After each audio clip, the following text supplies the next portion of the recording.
Fourth grade ELA, text set 5, author, illustrator, study Alan Say. So this whole week we will be reading books by Alan Say. Our goal is to recognize Alan Say's work by his stories and the style of his illustrations.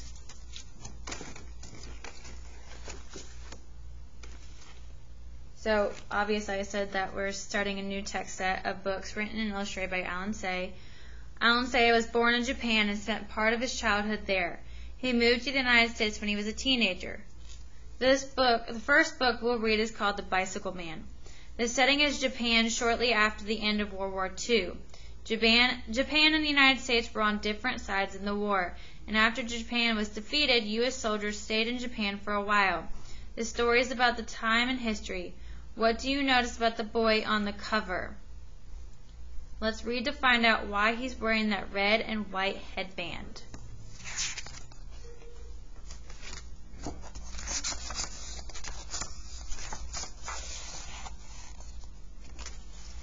When I was a small boy, I went to school in the South Island of Japan. The schoolhouse stood halfway up to a tall green mountain. It was made of wood, and the wood was gray with age. When a strong wind blew, the trees made the sound of waves, and the building creaked like an old sailing ship. From the playground, we could see the town, the ships in the harbor, the shining sea. One fine spring day, we had our sports day. All the children and teachers were out in the playground long before the bell rang. First bell rang. Did everybody remember to bring a headband? Asked Mrs. Morito. She was our first grade teacher. Eagerly, we showed her our headbands. They were red on one side and white on the other. Remember, we're on the red team, she told us. So they used headbands like we use colored shirts to show which team they were on. We swept the playground with all the brooms in the school. We tied colored flags and streamers to bamboo poles. We drew white lines in the ground with powdered chalk. Our parents came carrying tiered lunch boxes and kettles filled with tea. They spread their straw mats and sat around the oval track. When everyone was ready, Mrs. Murata rang the bell. It was 9 o'clock. The principal stood on the platform and said, "Parents, children, my fellow teachers, let us remember that we are gathered here in the spirit of sportsmanship. Whether we win or lose, let us enjoy ourselves." We cheered and clapped our hands. The youngest children were the first to race. We lined up 6 at a time at the starting line. So what's the mood of Sports Day so far? How is everyone feeling? Ready, set, go! Mr. Ioka, the art teacher, boomed at us. We first graders leaped out and dashed around the track. Parents and teachers ran alongside of us, yelling encouragement.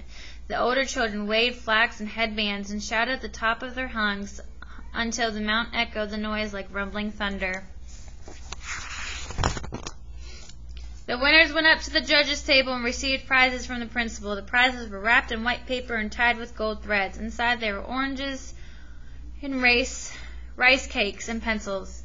Suddenly everything feels different. How was the mood changed? How has the mood changed and why? How has the mood changed and why? By the time the 6th graders finished running, it was lunchtime, and that was the best part of the sports day. My mother had cooked for 2 days preparing the good things to eat. The layers of lacquered boxes held pickled melon rinds and egg rolls, spiced rice, and fish cakes. There were apples and peaches and sweets of all sorts. In the afternoon, we had the tug-of-war and piggyback races. After that, the grown-ups had a race of their own. Parents and teachers paired up and tied their ankles together with headbands and hopped around the oval. We screamed with delight when they stumbled and fell on top of one another. We were cheering Mrs. Murata and someone's father when a hush fell on the playground. We stopped moving and talking and stared toward the gate. 2 strangers were leaning over the fence and watching us. They were American soldiers. One of them was a white man with bright hair like fire, and the other man had a face as black as the earth. They wore dark uniforms with neckties, soft caps on their heads, and red stripes on their sleeves. They had no guns. "Look how black he is. Look at the red hair," we whispered. The war had been over for only a short while, not not even 1 year. American soldiers had a base in the harbor, but we had never seen them in our mountains. I felt afraid.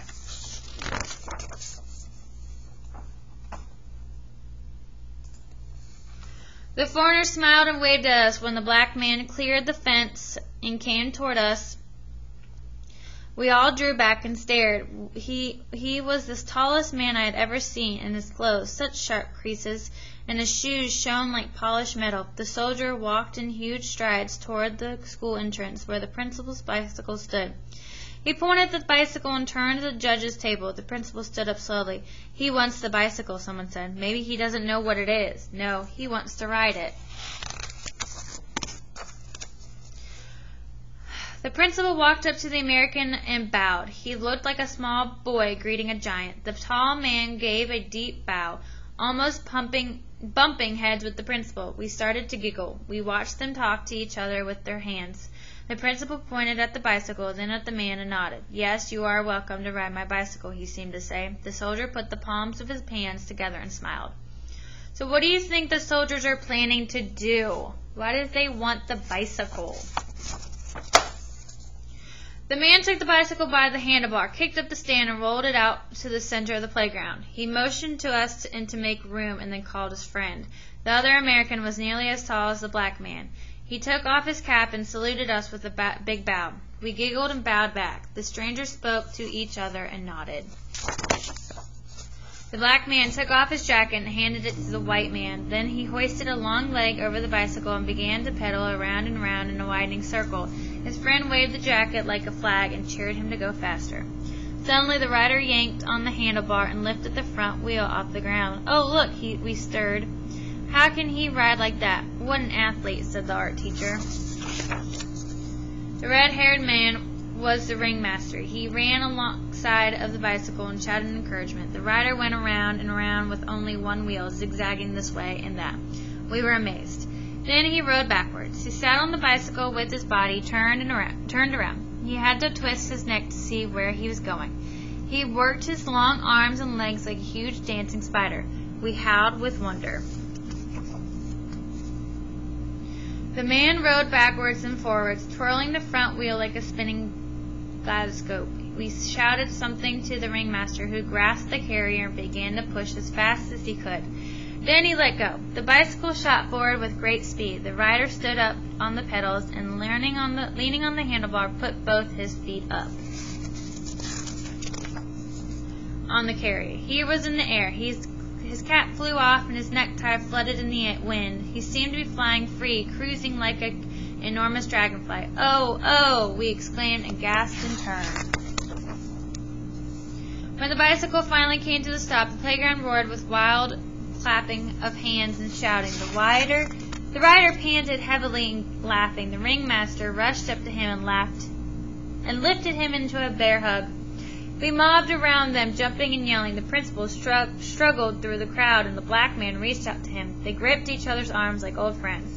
The principal raised his arms to quiet us down. He took the soldiers' hands and led them to the platform. There he whispered something to Miss Morita, and she brought him the largest box from the prize table.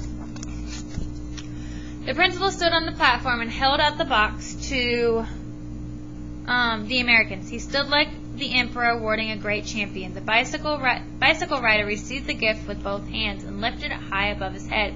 Then he turned to the crowd.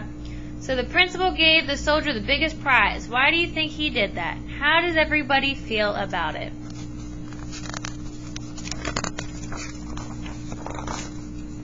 "Arigato, arigato," he said. "Thank you, thank you." The whole school bowed to him and shouted for joy. The Americans put their caps on and walked on the gate with their prize. They went down the mountain arm in arm, waving and laughing. We followed them with our eyes until they disappeared around the bend in the road. Okay. So, let's talk about the illustrations. How did the pictures help you understand the setting? How did it help us understand the setting? Okay. And also, let's talk about the author, Alan Say. What did we learn in this book about him?